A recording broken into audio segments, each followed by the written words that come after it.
Good afternoon. Thank you for joining us today. I'm Janice Swift, the Superintendent of Schools in Ann Arbor Public Schools, and we're so grateful, so thankful that you've chosen to join us this afternoon. This is a town hall for our parents of students with special needs, and we certainly appreciate you taking the time to join us today. I know that your lives are very busy in this shelter at home with children at home to care for, and so we'll move through this time and share some information, and then we'll open it up for questions. And this broadcast will be recorded and will be on our website. So if you have to get off, or if others you know have not been able to tune in, they will be able to access this information directly from our website. We have with us today team members, Ms. Dawn Linden, Assistant Superintendent. They'll just wave. And Dr. Perdition, Executive Director of Student Support Services. We have three of our wonderful assistant directors with us today, Julianne, Mary, and Tracy. And helping us out with the technical pieces, Mr. Cluley in communications, and Mr. Nadeau is operating all of the technology to keep us on track. And then Mr. Paul DeAngelis, Executive Director of High Schools, is here with us to help us with sharing the Thought Exchange survey information. So that's the team, and thank you again for joining us. We so appreciate your patience and your support throughout this time of our COVID school building closure. Truly, we've heard it 1,000 times, but these are unprecedented times, and we have had many, many questions, as I know you all have. I want to thank you for joining us. I want to thank our AIPAC leaders who have been in close and direct communication with members of this team. And I want to thank our SIS team for the work that they have done to really build this plane while we're flying, as we've had to do during this school building closure time. And we know that this has been a challenging time, particularly as students and adults, children and adults, feel the disruption of their daily schedule and routines. As folks feel isolated from those relationships with teachers and support staff and friends at school. It's been a time of disruption for learning, unfortunately. And it's also been a time for so many of our families, a time of other concerns, worry perhaps about jobs or about illness or about the future. And so we know that these times are challenging for everyone, and yet we also understand that they're doubly challenging for parents of students with special needs. So I don't pretend to tell you about your own challenges. I just simply wanted to acknowledge that we understand that this is a time of extreme challenge and many questions. And we don't have all of the answers today, but we're going to share with you about three things. One is we want to share with you the work we've done so far to set up a framework for serving our students with special needs. And we want to share with you and share with our community the results of the Thought Exchange survey. So Mr. DeAngelis will be sharing that. And then we also want to talk about some next steps of things that will be coming right along next in our process of this together. We are in week 7 of a 12-week closure. But I want to emphasize this disruption for our students is not something that we're thinking about, that we will fill in all of those gaps in the coming 5 weeks of this closure. I just want to share that we're thinking on our team about this process of catching up and keeping up and mitigating gaps and supporting students. We think about this as a longer term process because we know that the disruptions have been significant, and our work together to support and mediate those disruptions will be an ongoing process into the summer, into the fall.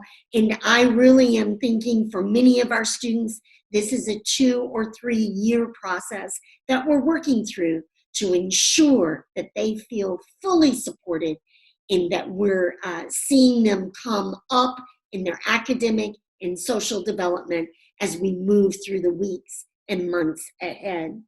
So an update on our work is that we've been building this framework, our continuity of learning plan, but our continuity of learning plan really with a focus on supports to students in 2 distinct and important ways. First, supporting our students so that they can successfully access their learning and their educational experience, whether that's in the general ed classroom or whether that's in a self-contained or other style of classroom. So first, supporting them with learning. That's our critical mission. And then second, to ensure that our students are receiving the specialized services that are so important to their growth and development. While initially we have placed a pause on our IEP processes because we wanted just to make sure that we're being careful, IEPs are very important to all of us and to all of our parents and most importantly for our students. So we want to do this properly. So while we had placed a pause on that, we are now working to begin that process of conversations around IEPs and also around very important spring transitions, preparing for transitions grade to grade and level to level. So we know that that process of IEPs really depends a lot on the needs of the family. Some of our families are saying to us, this is not a priority for us now. We want to wait a little while on that. Other families want to make sure they get their IEP done. Of course, it's very important to all of us that the data is solid that we use for the IEP. So we'll begin that process. But I want to emphasize that's a process that will go on over the coming weeks and months, dependent upon the child, upon the needs of the family, and upon all of the data that's needed to get it done right. We have given very careful attention. I'm going to turn now as Dr. Perdition and Ms. Linden are working on, they'll be sharing with you more of the kind of nuts and bolts of our work, and we'll do that in just a minute. But I want to emphasize that we've been building this framework of the continuity of learning plan for students with special needs. We've been building that with depth and with breadth and with quite a lot of thought. Very frankly, because we know we will need to continue services and supports and academic learning through the summer. And also, you know it as well as we do, there is a possibility in the future that we might have to return to distance learning. So we've given careful attention and we'll continue right along with you to fully develop this distance learning plan for access to education and learning experience and also for specialized supports, because we know we may need this plan periodically into the weeks and months ahead. I really, again, so appreciate you joining us today. We'll move to Dr. Perdition and Ms. Linden, who will share more about the work that we've done and the plan that we have in place. and then we'll move on to hear about the results of our thought exchange survey, and then we'll get to a time of questions, and our hope is to wrap by 5 o'clock.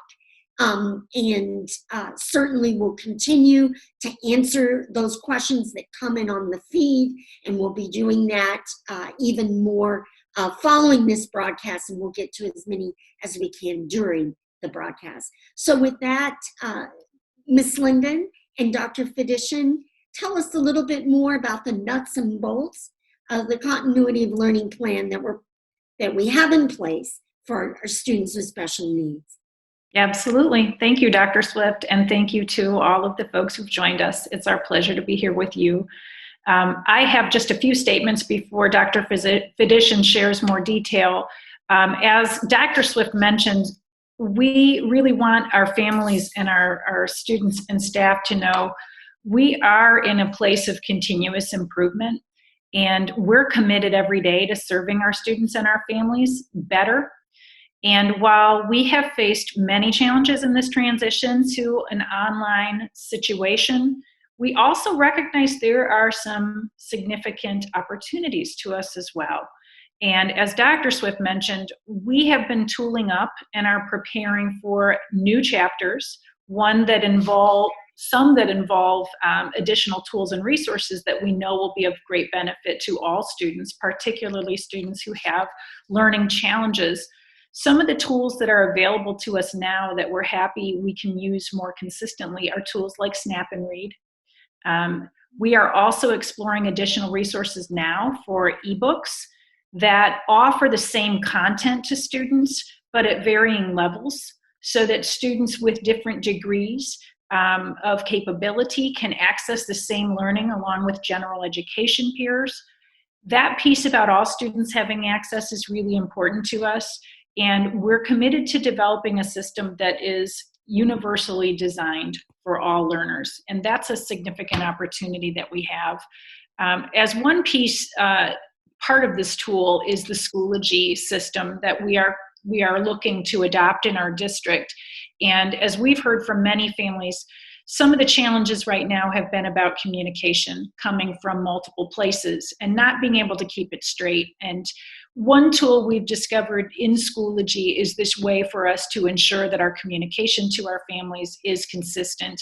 And so over the coming days and weeks, we'll be trying this tool out, hoping for strong implementation in the future, and looking to improve all of those consistencies for families. So those are broad strokes of what we're attempting to build as we're meeting individual needs for our students across our system. And I just want to thank Dr. Perdition and the ADs and all of our practitioners out there who've been working on this plan, and also connecting with students and families the way they have, and we will look to improve that certainly over the coming days. So Dr. Perdition.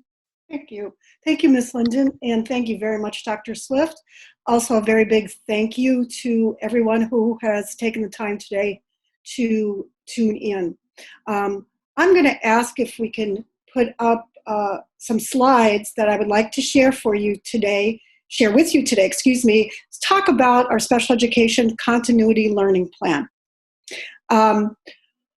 Our special education continuity learning plan, as both Dr. Swift and Ms. Linden discussed, was something that we thought very, very carefully about, put a significant amount of time and thought and mindfulness into what we can do to the best of our ability to provide special education instruction and service to all our students in this very unique time of distance learning. First, I'd like to start off with our commitment. Our commitment is that we will work with our families to ensure that students are supported, families are connected, and communication is clear and consistent. We will support our students to the fullest extent possible, and we recognize that in this current unprecedented situation, we must take many factors into consideration. This includes situations such as family and staff circumstances, as well as online support concerns. So what's in that continuity of learning plan for special education? Well, we start off with the governor's executive order, which is now numbered 2020-60. And in this order, the governor tells us that in accordance with Executive Order 2020-60, Section 6, districts shall strive in good faith and to the extent practicable, based upon existing resources, technology, training, and curriculum, as well as the circumstances presented by any state of emergency or state of disaster, to provide equal access to alternative modes of instructions to students with disabilities. And as we've pursued this throughout our time in the past 7 weeks, we continue to improve upon this. So again, what is in that meat of that learning plan? What does service provision look like now that we are in remote services? Well, students are receiving their support services, and this will continue throughout our time for the remainder of the school year. And as Dr. Swift mentioned, we're looking at expanding some opportunities. Services may take place within the general education learning platform, in a push-in model, or within the service provider's own learning platform in a pull-out model. This is very similar to what the students receive on a regular basis. Push-in meaning a service provider walks into the child's classroom, works within the classroom environment. Pull-out means separating the child from the classroom, perhaps with some other students and children, and working directly with them. Students will be grouped for support by instructional need according to IEP goal areas. A one-to-one model for all students is not reasonable, unfortunately, in this setting. However, that doesn't mean that there won't be occasions where one-to-one may actually occur. Self-contained and resource instruction has been in place, will continue, and includes Friday checks for understanding. Service providers have and will continue to communicate with families as to how and when services will be provided to students. Also included in that will be that continual communication about your child's performance and progress towards their goals. IEPs, initial evaluations, and reevaluation meetings. As Dr. Swift said earlier, IEP meetings are very, very important to us, and we take them with great seriousness. We want to ensure that all our meetings are done with a great deal of fidelity and utilizing data as well as a significant amount of parent and team input. We are committed to providing in good faith and to the extent practicable the completion of all outstanding IEPs. Based upon the existing resources, family needs, and other circumstances presented by the COVID-19 state of emergency, we will continue to work on this process over the coming weeks and coming months until we are completed. We will make every effort to ensure that IEPs continue to be completed over the summer and early fall, depending upon the needs of the families as well as staff. And then finally, in all cases where IEP services have been altered during the closure, a good faith effort contingency learning plan, or you'll hear us all using the letters GFE, CLP, will detail the instruction and services your child is receiving during the emergency closure. This document shall be in effect until school resumes. Now, many of you have had questions regarding summer learning. Summer learning, or is typically known as ESY, or in special education vernacular, that's extended school year. We are offering 3 different platforms of service provision during the summer. The first is extended school year services virtually on Schoolology, the same platform that Ms. Linden just mentioned. It will typically serve those students who typically enjoy and are involved in ESY services, which are pre-K through 12 special education students with IEPs who are found eligible for the services. The second option is the SIS Summer Academy, and this is targeted learning and support also in the virtual platform on Schoolology. This offers IEPs, or students with IEPs, for targeted instruction and related services in areas of need.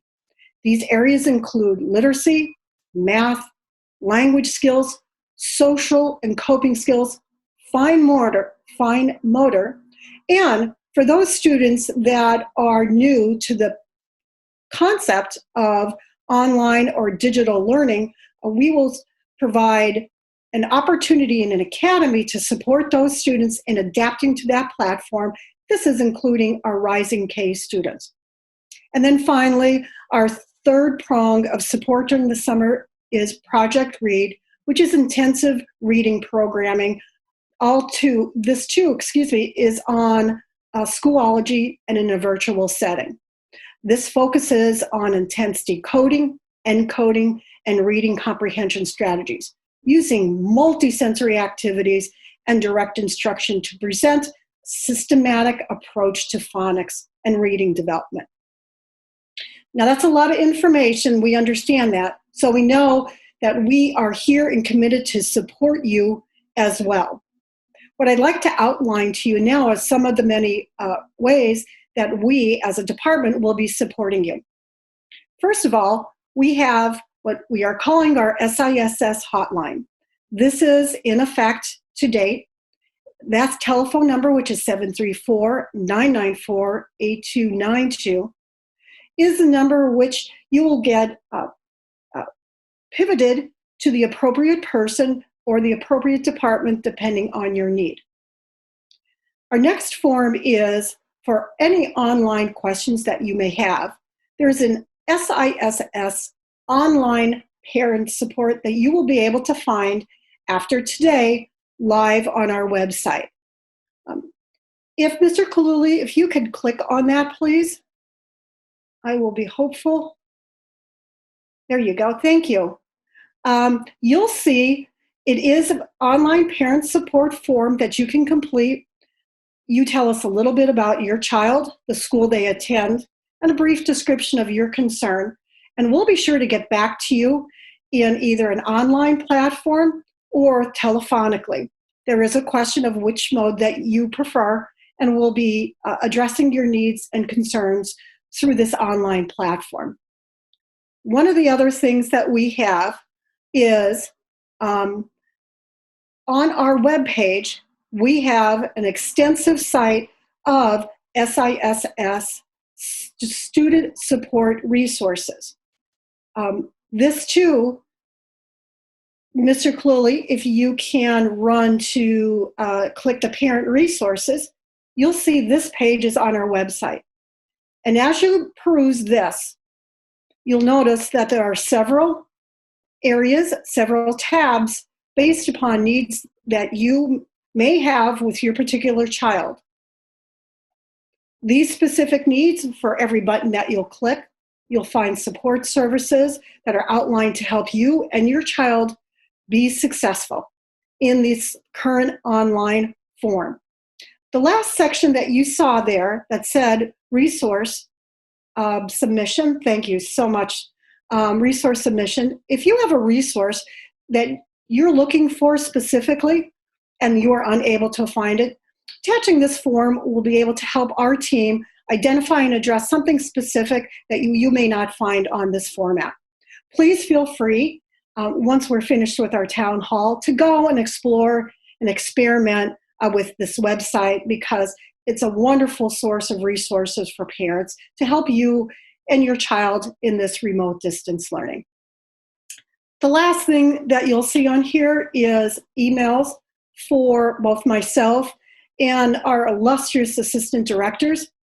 We're always here to support you. We're always here to do what we can to help you meet the needs of your child. And again, our commitment has been to communication and collaboration and partnership with you, and we will continue to do that. Thank you so much for joining us today. So thank you, Dr. Perdition, Ms. Linden. So one of the things we value the most is our partnership with our parents, with the AIPAC, and throughout our time we've worked to hear what you're saying. I receive hundreds of emails really from parents, and I'm always grateful for those. But we wanted to also give parents an opportunity, because not everyone has the time to send an email or is able to do that. So we organized a thought exchange, and I just want to thank the 500 parents who took, parents and staff and others who took time to respond to the thought exchange. They offered 565 thoughts, and we had more than 13,000 ratings. So that's a very high level of support, and it gives us a lot of rich information. So I appreciate Mr. DeAngelis, who's put together this data through our thought exchange tool. And after our time together today, this will be published as a link on our website, and you'll actually be able to go in and read every single comment if you like, or see the patterns. You'll be able to get in and manipulate this data for those of you who like to do that sort of thing. But we've asked Mr. DeAngelis to show us the kind of the highlights, the patterns. What did we learn from what you said to us? Mr. DeAngelis. Thank you, Dr. Swift. As Dr. Swift mentioned, we had just under 500 participants in the survey. There was a combination of 267 participants who actually shared a thought, and then 255 people, some of which who shared a thought as well, went in and rated the 565 thoughts that were submitted. So it was a great turnout.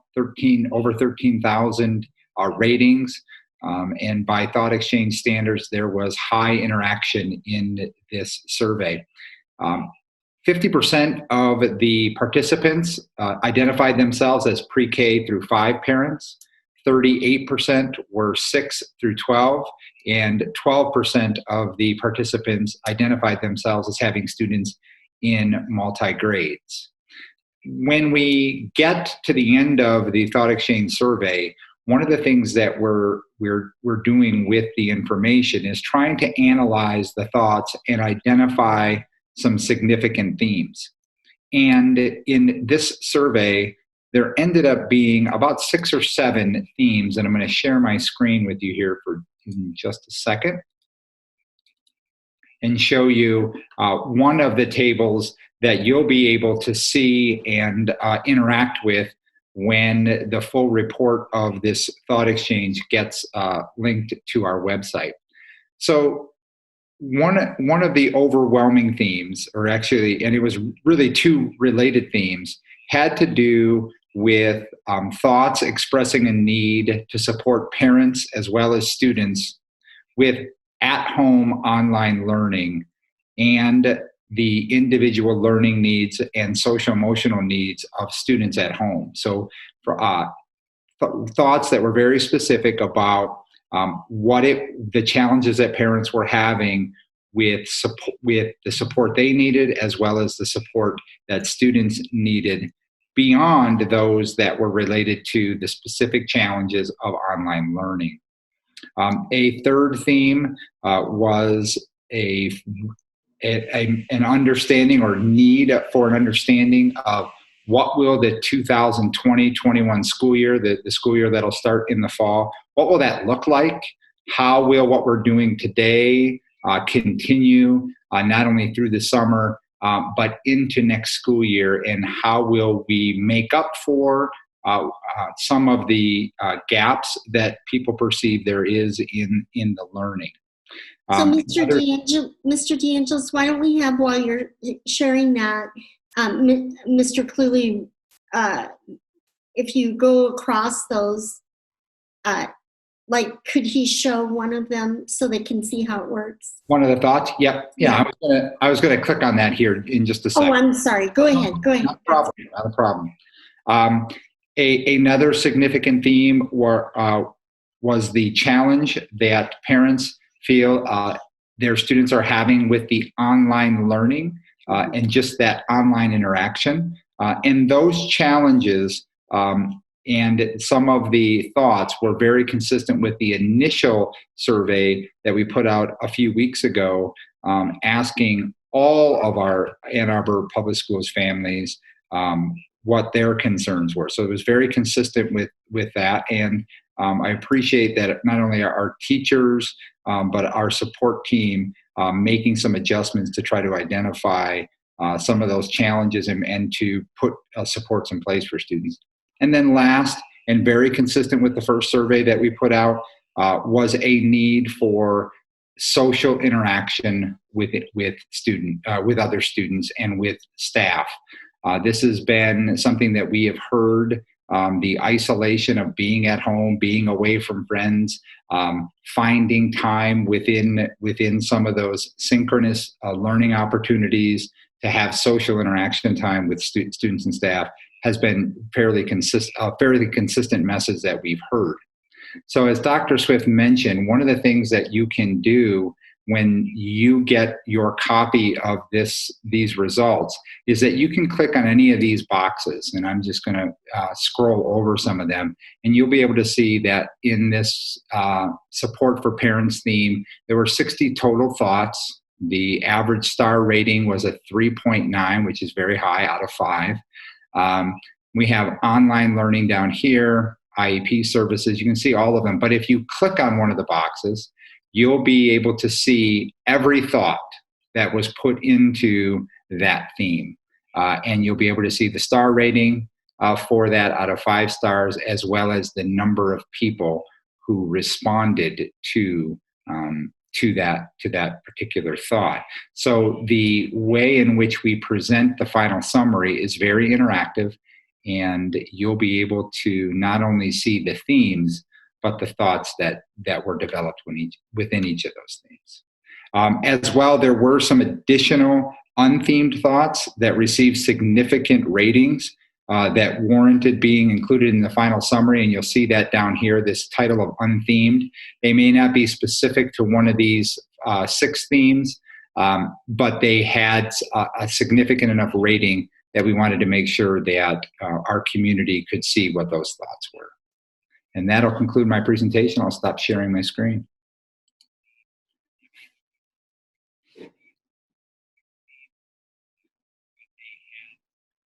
I apologize, Mr. DeAngelis.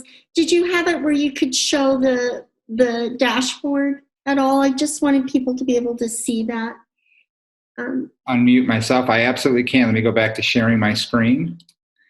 And I can take people through the dashboard. And we can look at things like the word cloud, yes. Cloud that's associated with this. Here, what you'll see, and this is just a typical word cloud. It can be done 2 different ways. This one, the words are sized based on the star rating of the thoughts they appeared in. And you can see where some of the patterns emerged. Another way to look at it is word sizes are based on how many thoughts they appear in.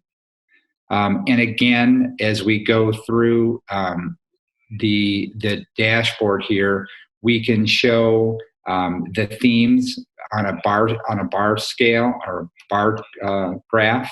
And again, support for parents, support for students were the 2 highest with an average of just under 4 stars. But all of these emerged as the important themes. Thank you. I appreciate it, Mr. DeAngelis. So this COVID-related school closure has been a time when we've thought about our work using the Maslows Hierarchy. So at every meeting and every day, and I just want to share that the team, these folks on your screen, have worked literally around the clock to try to develop a framework where we could get our teachers trained, provide access for students and parents. This has been a challenging time for everyone involved, and yet at this point in time, we do have a fundamental framework. As Ms. Linden shared, we are adding more tools for our teachers to use and for all of us to use to improve communication, to improve the ease of access, for students and for parents and for our teachers. So we have a foundation, we have a start, and yet we have a long way to go. So I want to share with you how much we appreciate you being with us today, how much we appreciate your patience and support. I want to reiterate our abiding commitment to serve each and every child. And we know that there are so many worries out there. I was just reading the New York Times series on parents and teachers of students with special needs and all of the additional challenges that folks face in trying to do what is by its nature a very hands-on endeavor, is serving children's needs, supporting children in learning and accessing and shoring up their areas of needed and specialized supports. So I want to share with you that although the times have changed, our delivery method may have changed, our commitment is deep and abiding, and that will never change. So I appreciate your partnership and your support, and I want you to know we will continue our problem solving together. So I appreciate you reaching out to ask your questions, not only today in this town hall format, but please continue to ask your questions of us. We will work together. We will sort out the very best answers to support our children and to support their learning and growth and connections and development. Let's talk a little bit about our next steps. I want you to know that next week we'll be sharing both at the board meeting and then in some public announcements following the board meeting, we'll be sharing more information that parents in our community need to know about how we're planning now for the fall. I want to reassure you that we are working with epidemiologists and public health experts, and that our decision making and our preparations are being guided by the very best science, and also our driving desire to be with our students face to face as soon as that is safely possible. I know there are a lot of worries out there, and we hear directly from parents who are worried about their immune compromised student or their medically fragile student. I just want to reassure that we are working deeply now, and we will continue to work with you to sort those plans out as we move through the coming weeks and months. Our goal, and we already are working through the scenario work, is that we will be prepared to be in a variety of formats as we move through the fall, because we know that we need to have our framework in place and our staff needs to be prepared and ready to continue to serve students regardless of changes that might occur after we're back to school. I do want to ask that as a next step, we should remain in close and continuous communication. There are still far more questions than there are definitive answers.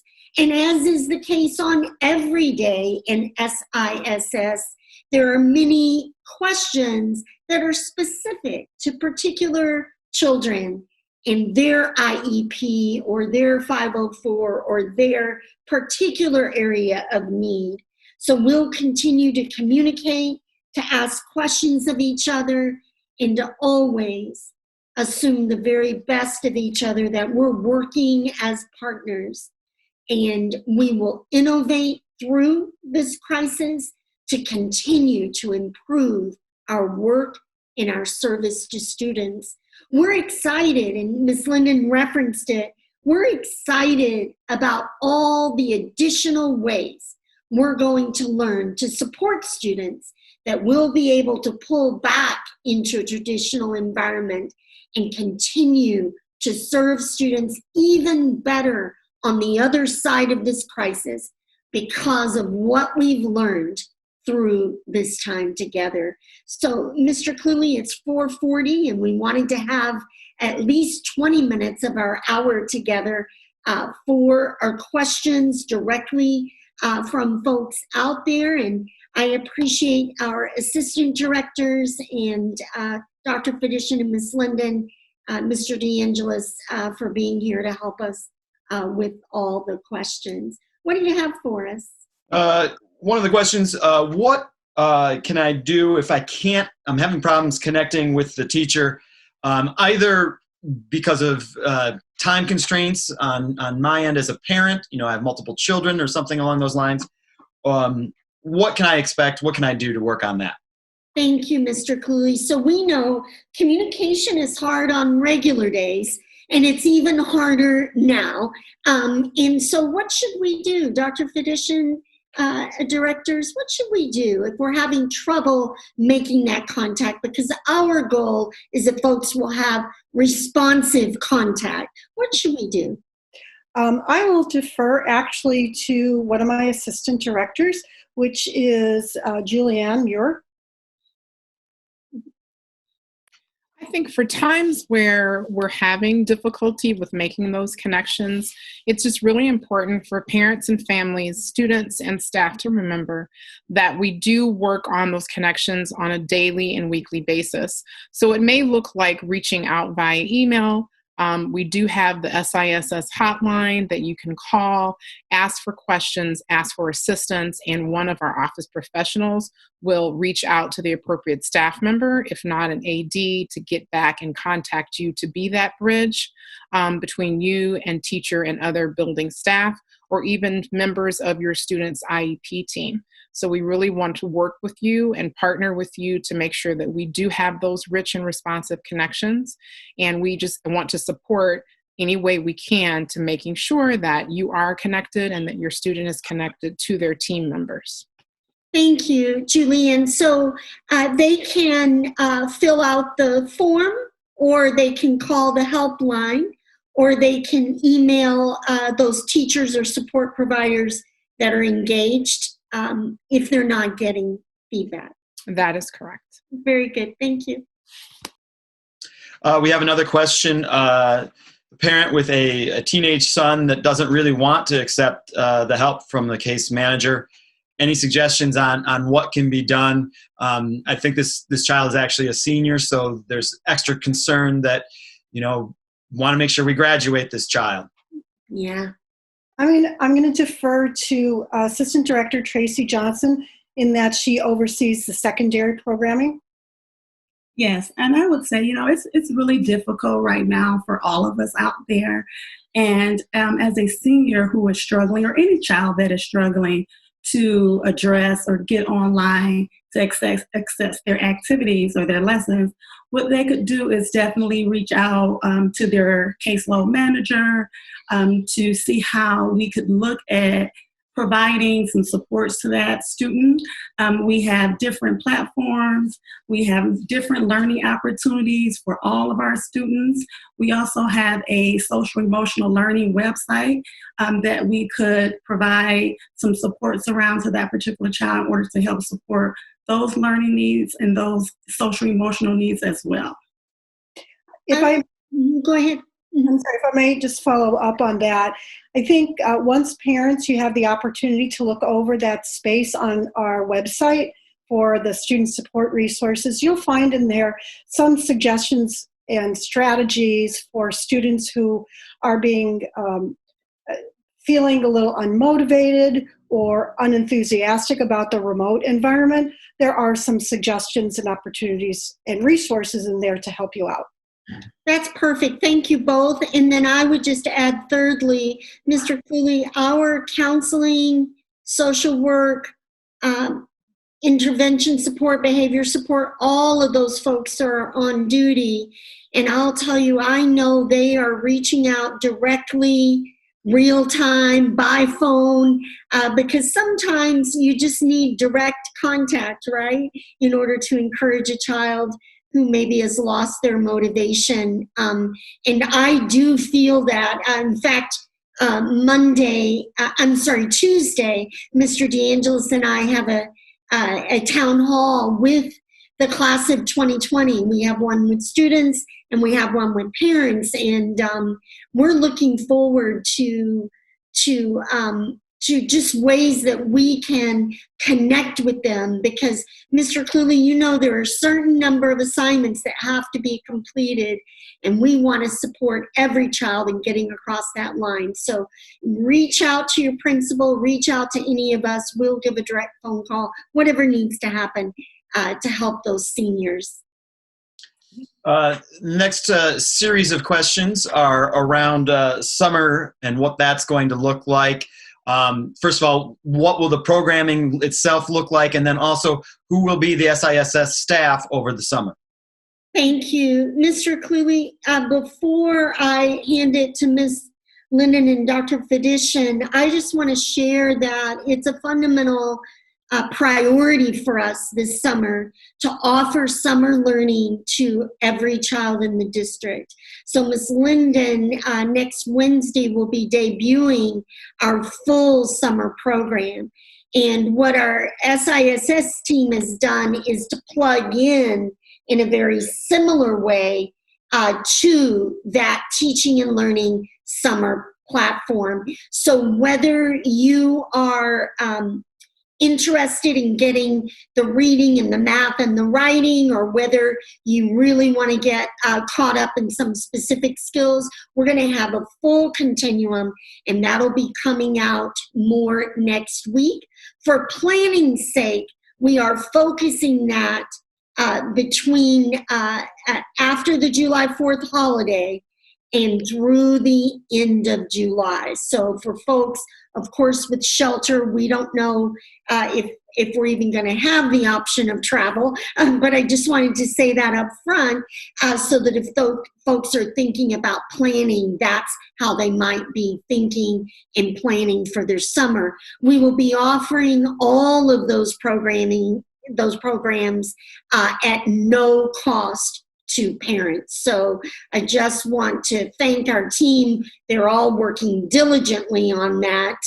And I don't know that we have the answers on who's on deck for summer, but I will tell you, Ms. Linden and I are putting the appeal out across our system that we consider our teachers and our educators first line personnel in this crisis right now, and we consider this summer an important time to infuse, engage, and reconnect learning.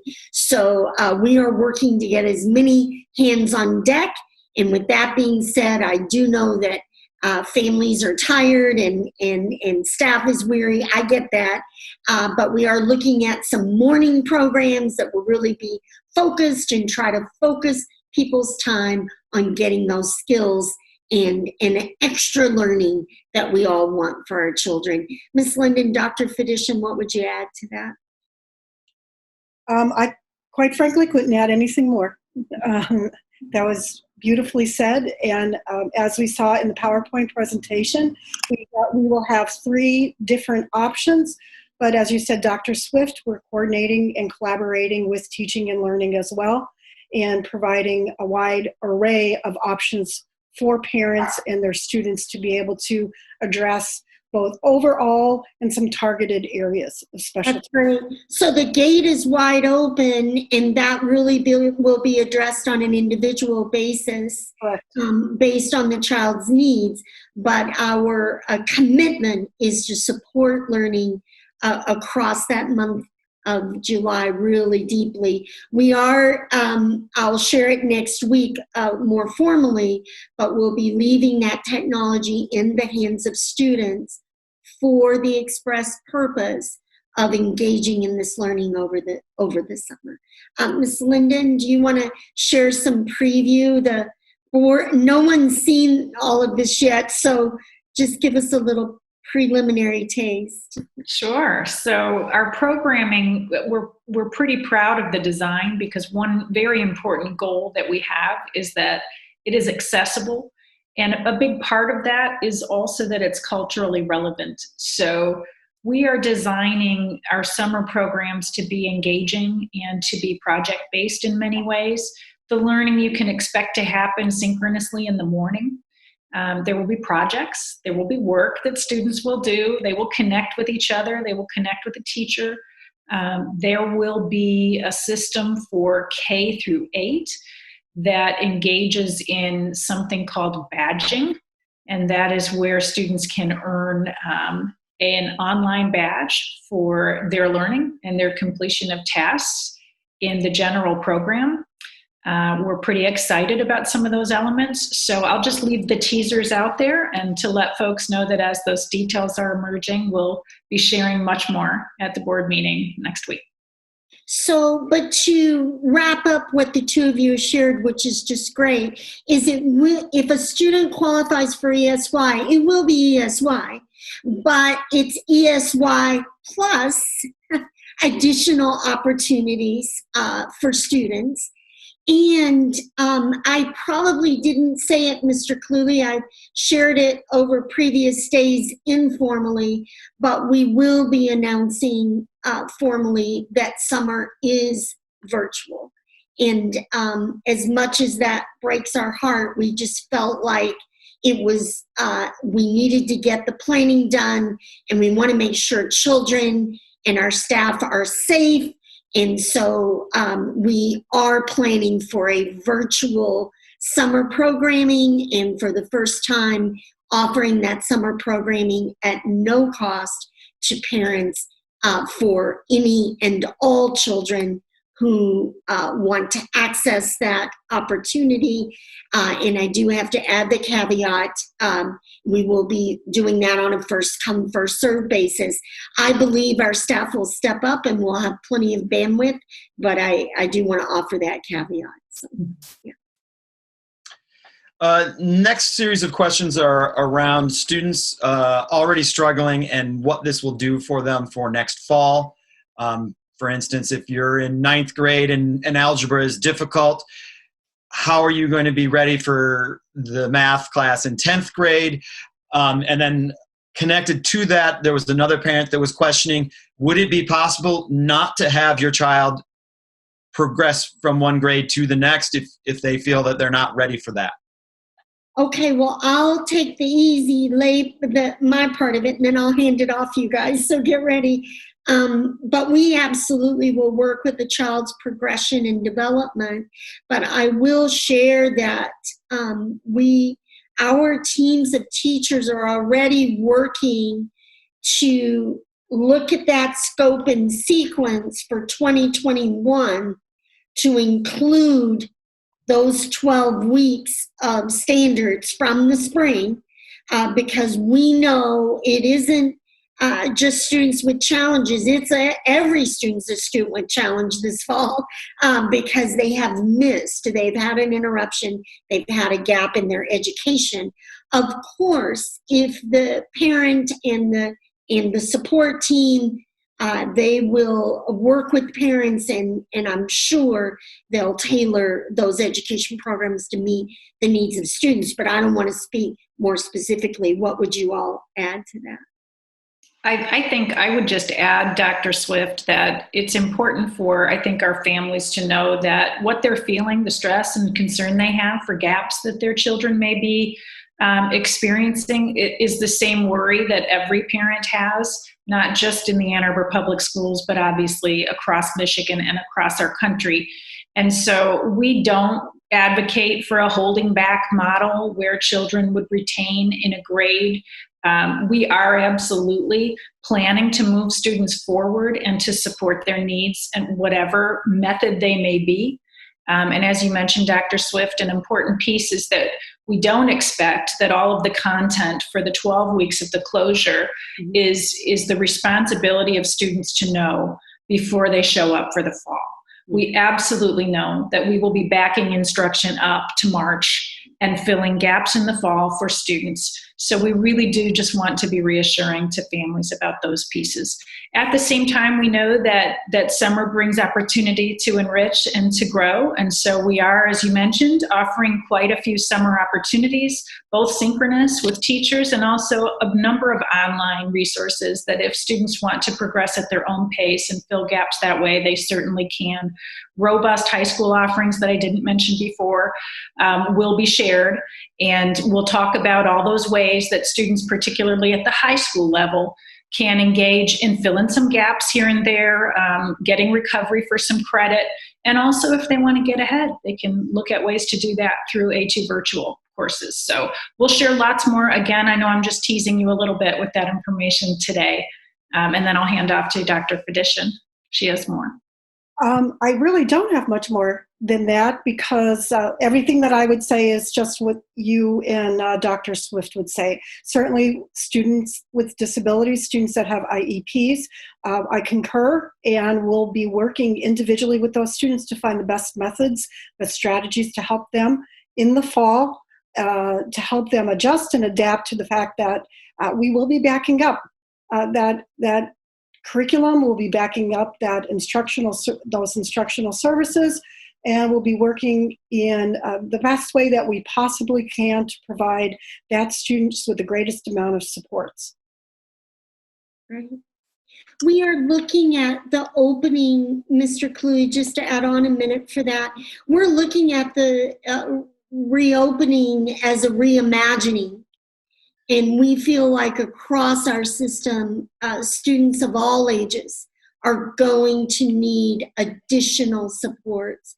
So having that technology out there and having opportunities for students to be tutored, to work through their Dreambox or their Lexia or whatever, we are going to be looking at school differently in so many ways around this post-closure educational experience.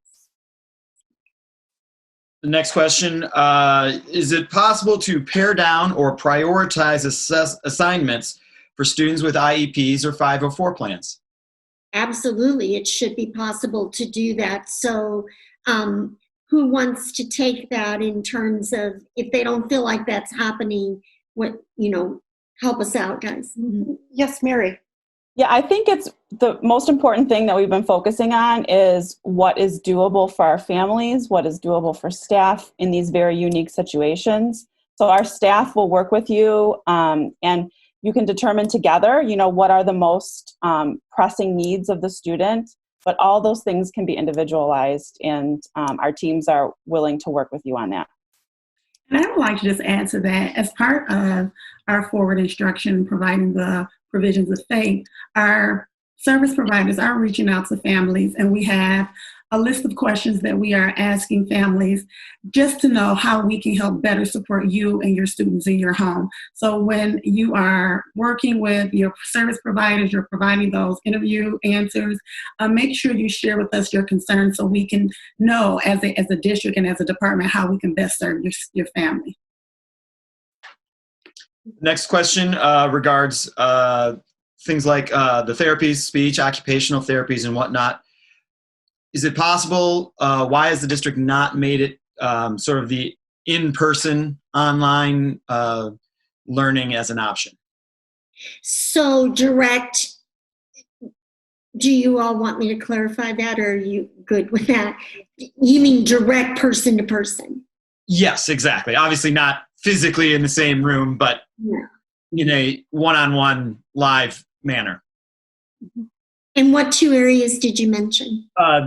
Several areas have been brought up, but the first ones I saw were specifically around speech and occupational therapies. Thank you.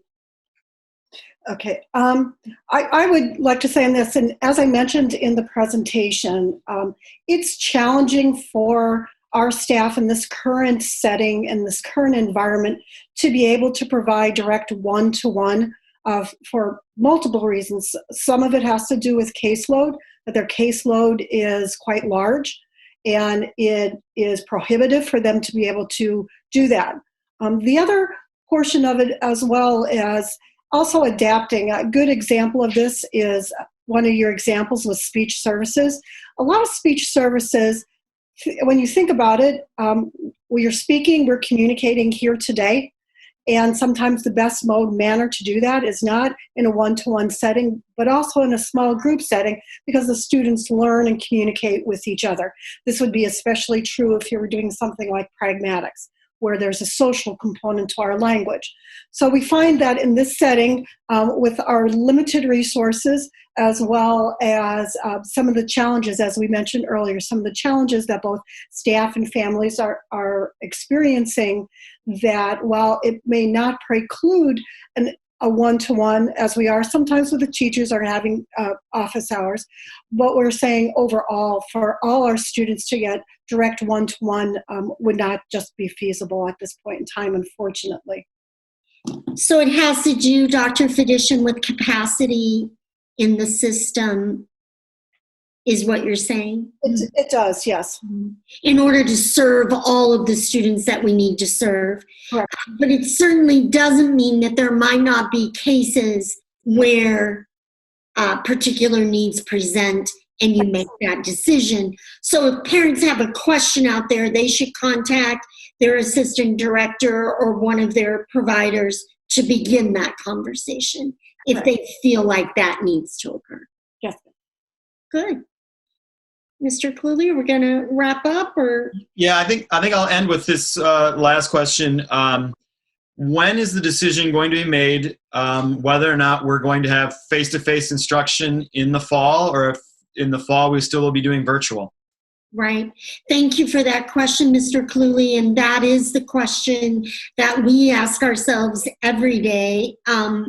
We are preparing, and I'll be sharing more on Wednesday, more detail on Wednesday, but we're preparing 3 scenarios. I've shared this in previous board meetings, and those 3 scenarios are all guided by science as to how we might facilitate face-to-face instruction in a socially distant environment, how we might flex to distance learning, and then how we might, if needed, do some sort of a hybrid plan. So we do have a task force working on that, and our teams will be hearing more about that beginning this very next week. Here's the other trick, Mr. Cluley. We're preparing to be fluid across those 3 scenarios. So that indeed is going to be a challenge for all of us, but we feel like to be responsible to our students and to our community, we need to be well prepared for those 3 versions of our potential next steps in reality. I was privileged to hear the governor for a couple of minutes this afternoon, and it sounds like we are going to take the next step here in the next few days to open up a little more. And then, of course, we'll see how the data, the infection rate and the data goes. I think all of us are concerned about some of the reporting that we're hearing of impact for children. So I just want to reassure our parents and our community that we're working with medical experts. We will continue to have that as a part of our thinking, as well as the safety of our community, of our parents, of our staff, and most urgently of our children. So that is the big question. Good. Well, I just want to take a moment to thank you all for joining us this afternoon. I want to thank the members of our team, our assistant directors, our high school director, our assistant superintendent, executive director, and Scott and Andrew, you did a beautiful job at Grand Central Technology there, keeping us live. So thank you so much. We never take it for granted that we have such amazing parents and partners and community and staff. And I want to thank you for your support throughout this closure. We will soon across 200,000 meals that we've distributed to the students of Ann Arbor. We're serving approximately 2,000 students a day to ensure that they have food security. We've distributed approximately 3,000 devices, including hotspots, to ensure connectivity for every family who reaches out to us. And we are moving up that Maslow's hierarchy to ensure connections and now to ensure content learning. And I just want to thank all of you and all of our special education team, because this challenge of how to meet the very distinct and specialized needs of students is one of the most challenging parts of this entire closure process. So I want to thank everyone for your partnership and your support and your engagement. And we hope to see you again next week in our next step of town halls and community engagement. Thank you so much.